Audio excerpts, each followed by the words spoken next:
unindo corações.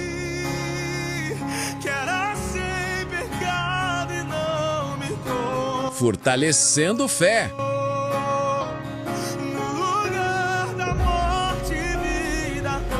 Programa Conexão Cristã, palavra, oração e louvor ao vivo, conectando você ao coração de Deus.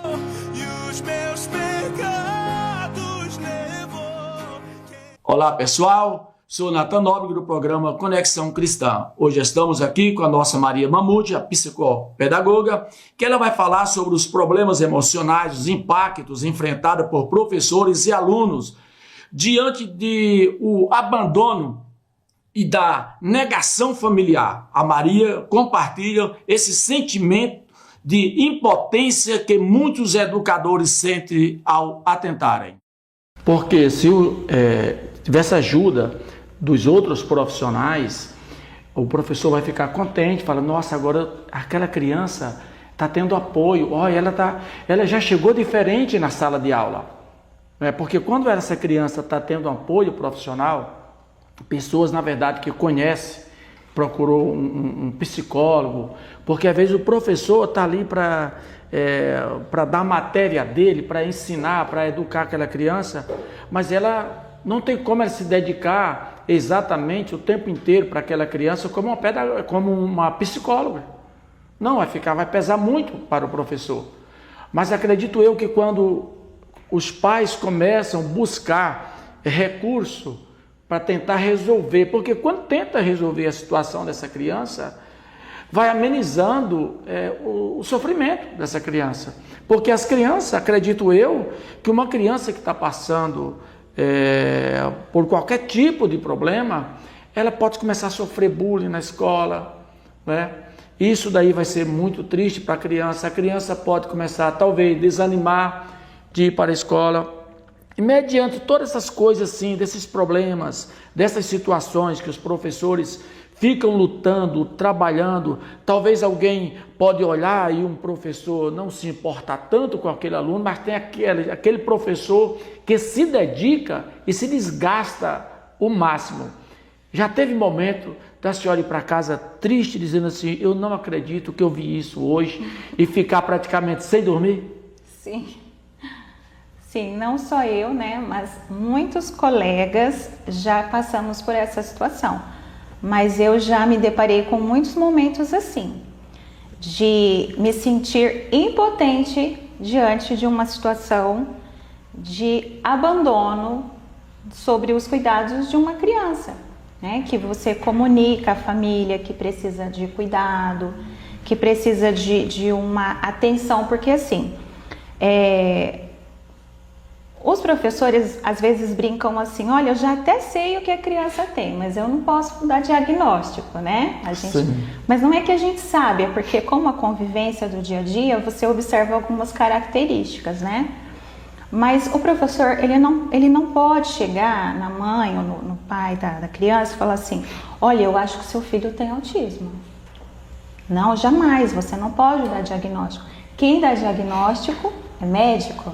Nem o psicopedagogo dá diagnóstico. Nós trabalhamos com hipótese diagnóstica, né? Mas devido à experiência, você percebe características. E quando você encontra uma negação da família e que você tenta, faz relatório e vai tentando, chega uma hora que você percebe que é só você com a criança mesmo, que às vezes nem as escolas têm o suporte para dar. E realmente vem uma frustração. Porém, quando você percebe que, mesmo num trabalho de formiguinha, você vê os resultados daquele esforço, você entende que você está trabalhando com um ser humano. Sim. E que dentro das suas possibilidades, você está fazendo um trabalho de excelência, porque você está entregando o máximo do que você tem com as condições que você tem. Então, isto é um consolo também para o educador. Porém, né, seria muito melhor que tivesse um trabalho em equipe, porque, como você mencionou, o mais interessado nisso é a criança, é o desenvolvimento dela.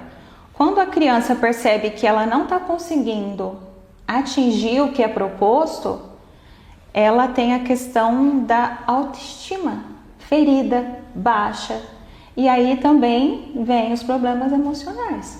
Então aquilo que às vezes era apenas uma dificuldade de aprendizagem, já entra para um quadro de depressão. Um quadro que vem o bullying, porque existe o bullying, por exemplo, uma coisa muito comum nas escolas, quando você adapta uma atividade, né? Então você tem um cálculo de multiplicação muito complexo e você entende que tal criança não vai conseguir fazer aquilo ainda, porque ela está num nível de aprendizagem menor. Não é que ela não seja capaz, mas ela está num nível de aprendizagem menor. Aí você adapta um cálculo para um cálculo um pouco menor. E você entrega a folhinha para a criança, muitas crianças não querem. Eles olham e falam, por que o meu é diferente? Né? Entendi. Eles acham que eles são menos inteligentes. E devido a uma cultura, né? Uma cultura que a sociedade tem sobre o mais inteligente, o menos inteligente, né? Às vezes outros alunos acabam falando coisas, né? Ah, é porque você tem problema. Ah, é porque você ainda não sabe. Ah, é porque o meu é mais difícil. Então, assim, não é sobre você facilitar a vida da criança com uma atividade adaptada. É sobre você criar um ambiente em que todos possam ser capazes de aprender. Quer seja no nível maior, no nível moderado ou no nível menor, mas que todos sejam capazes. Agora, jamais você não vai propor algo porque você acha que a criança não é capaz de aprender.